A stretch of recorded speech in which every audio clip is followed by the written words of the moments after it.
Με μουσική και τραγούδι πλημμύρισε η αίθουσα εκδηλώσεων Μίκης Θεοδωράκης του Δήμου Ελληνικού Αργυρούπολης στη συναυλία που διοργάνωσε ο Σύλλογος Κεφαλονιτών Αργυρούπολης και Νοτίων Προαστίων.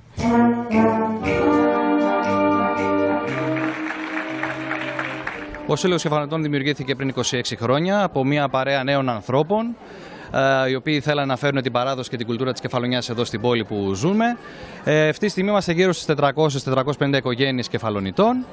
Κάθε χρόνο κάνουμε διάφορα αφιερώματα σε συνθέτες, σε μεγάλους καλλιτέχνες της Κεφαλονιάς. Έχουμε χορευτικά τμήματα. Προσπαθούμε να κρατήσουμε και εμείς ζωντανή την παράδοσή μας. Όσοι ανταποκρίθηκαν στο κάλεσμα του Συλλόγου είχαν την ευκαιρία να απολαύσουν γνωστές μουσικές μελωδίες ελληνικού και ξένου ρεπερτορίου από τη Φιλαρμονική της Σάμης, ενώ στο δεύτερο μέρος ο Γρηγόρης Μπιθικότσης ερμήνευσε γνωστά τραγούδια Ελλήνων συνθετών.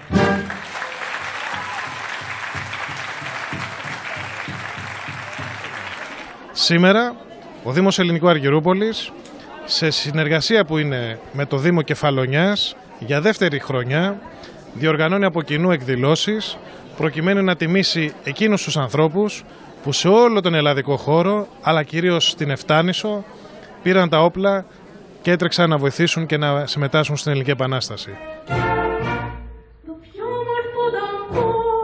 Η μαγεία της μουσικής συνέβαλε για άλλη μια φορά στη συνέβρεση των συντοπιτών σε κλίμα συγκίνησης.